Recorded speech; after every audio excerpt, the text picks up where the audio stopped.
It's quite busy here after the holiday. So there's quite a line there in the be served. They got the boost bars, only 85 cents. Very good discount today. Yeah, that was the longest wait I think I've ever had in that store. It was just a really long line to get to the checkout because I don't use the auto ones. I always double check to see what the chocolate bars are on special they are. Get them to scan it. I don't trust them anymore after getting ripped off once. But yeah, I've got most of my stuff, so that was good. One thing that's missing is for some reason there doesn't seem to be any red salmon. The cans of red salmon seem to have gone astray. So that's a bit of a blow. I'm waiting for them to come on special, but there's just none at all at the moment. So the pink salmon's there, but not the red salmon, the good stuff. So I haven't had that for months. Actually, I haven't had it since I've come back from overseas, so I've had it, I suppose I haven't had it for about 5 months. I did take some overseas. No, I didn't bring it overseas. So it would have been about 5 or 6 months since I've had it. Yeah, I just had a chat to one of the neighbours living in my block of flats. Yeah, I've had problems there too. It's got noisy neighbours downstairs. I think it's probably rented, and they were playing music up until at least 2:30 in the morning on Saturday night, so that wasn't flash. And I think the people below them are pretty noisy too. Another weird thing is they always seem to have they leave the light on in their balcony overnight. A vampire lifestyle, as I'd like to call it, where they're basically active during the night, nocturnal, which most people are actually trying to sleep. What luxury, I don't have to worry about the wind. Just people around me continually, I can't avoid them at the moment. Yes, I'm in the mall, just going to pick up some grog and be back home. I'll do Murphy's tomorrow maybe. But yeah, had a few problems with noise. Actually, next door neighbour, he's okay generally, Kyle, but he's got they've got this yappy dog, and it yaps a lot. It's small dogs, they're always bloody barking, and every time I leave the place or come back, you get the damn thing will start yapping away. And yeah, a lot of noise from all around the area.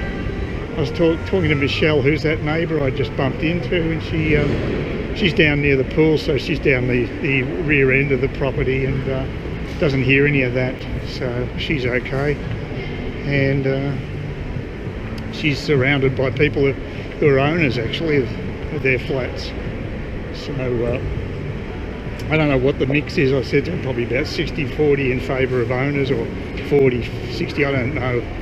But it's a pretty even mix between owners and tenants. Another one, it's a Telstra. What that is? Telstra shop? No idea. Yeah, people lined up there. Oh, why? God, Medicare and Telstra, can't see the connection there.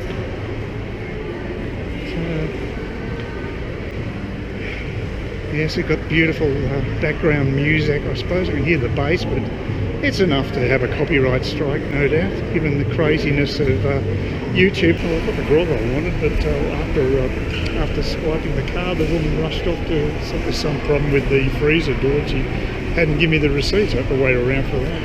Not that it matters much, only $8. Cheap as. The other thing I was going to talk about is I've looked at Tropic now, and they're advertising a place, local place. It won some international award for its gin, and it's actually just down the road here in the CBD. But as typical, of course, I looked up the link to the site, and not cheap at all. For one thing, they're in 500ml bottles as opposed to the standard 700ml. They are strong alcohol-wise. I think the really expensive one was about $85, which is really getting up there for gin. That's even more expensive than Bombay Sapphire, I think. That one had, I think about, gee, what was it? It was over 50% alcohol. It might have been 60 or something. It was very high, maybe too high, because if you have too much alcohol, you don't get flavour anyway. So, but yeah, I don't think I'd even bother trying it. I just, if they had, you could have shots of it, I'd give it a try just to try the taste, but I wouldn't buy it at that price.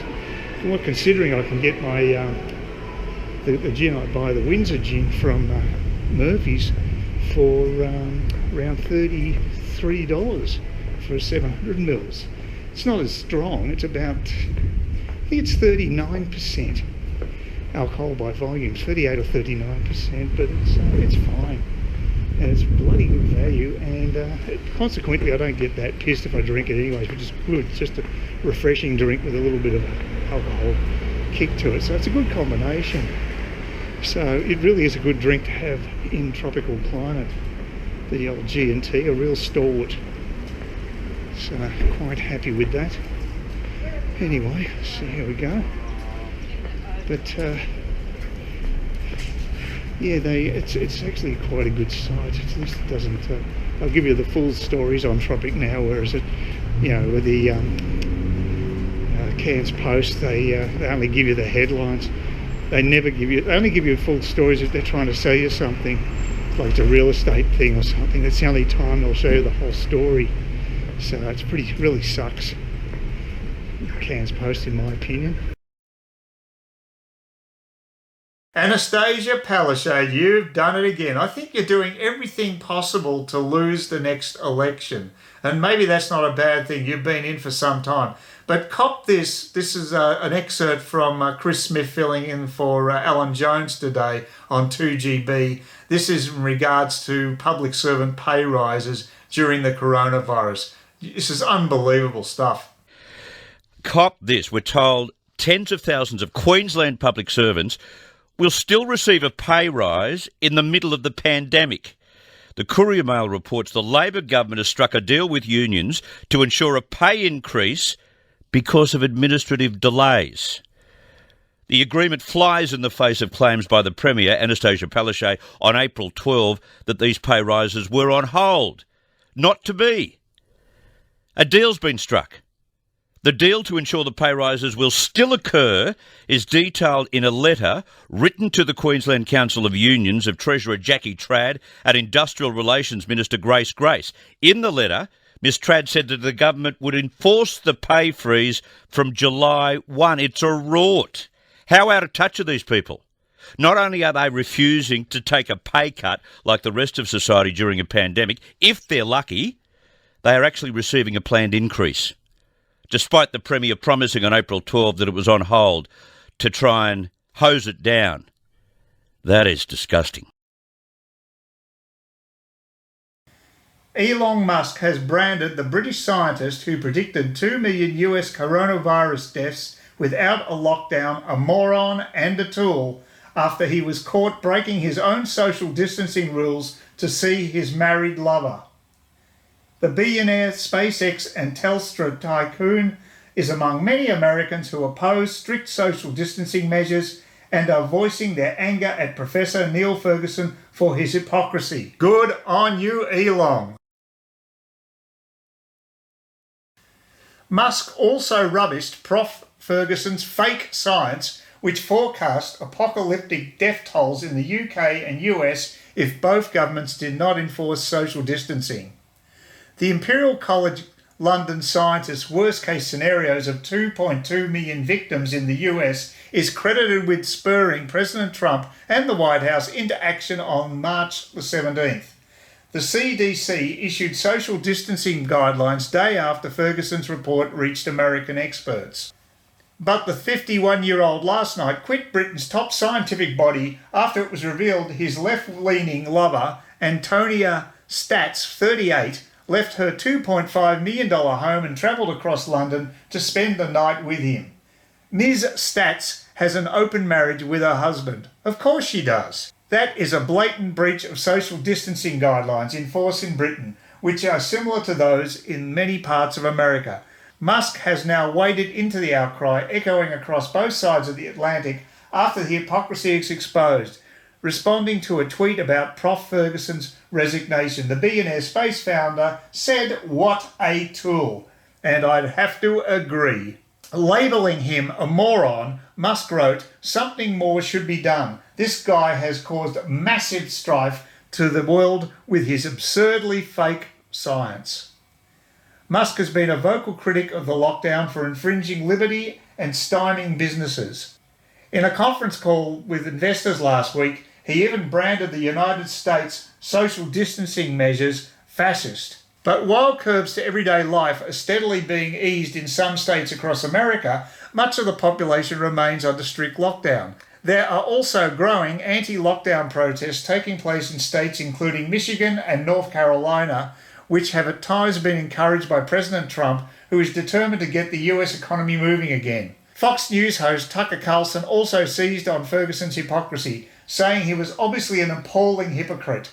Highlighting Prof Ferguson's statement, he acted out of the belief he was immune, the Conservative host added. For a famous scientist, Neil Ferguson is curiously ignorant of science. He's also an appalling hypocrite, and he's not alone in that.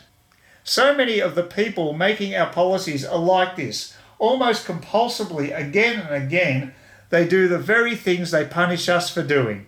When they're caught, they acknowledge no shame. Isn't that true? They are entirely lacking in self-awareness. They have no idea how absurd they are. They discredit themselves without even realising it. Sounds like 90% of the celebs in Hollywood. He echoed the views of Fox News pundit Brit Hume, who tweeted, "Do as I say, not as I do." The man is the father of the lockdown panic, as the author of the Imperial College model projection was wildly off base, but made a huge impact. And many Americans back on easing off the lockdown, especially in central states where the virus is not widespread yet, despite the total US death toll passing 71,000 today. While Ferguson has quit his role on the Prime Minister's Scientific Advisory Group for Emergencies, SAGE, Imperial appears to be standing by him and said today that he continues to focus on his important research. During the health crisis, Prof Ferguson has been a familiar face on television and has been nicknamed Professor Lockdown for his part in triggering the current measures. Yeah, I'm sure he loves the limelight. The epidemiologist said in a statement, "I accept I have made an error of judgment and took the wrong course of action. Oops! I have therefore stepped back from my involvement in SAGE, the government's scientific advisory group for emergencies. I acted in the belief that I was immune, having tested positive for coronavirus and completely isolated myself for almost 2 weeks after developing symptoms. I deeply regret my undermining of the clear messages around the continued need for social distancing to control this devastating epidemic. The government guidance is unequivocal and is there to protect us all." London's Metropolitan Police has said that while Prof Ferguson's behaviour is plainly disappointing, officers do not intend to take any further action because he has accepted that he has made an error of judgment and he has taken responsibility. Well, that's pathetic. Yeah, I wonder if Joe Blow off the street did the same thing, something would happen to them.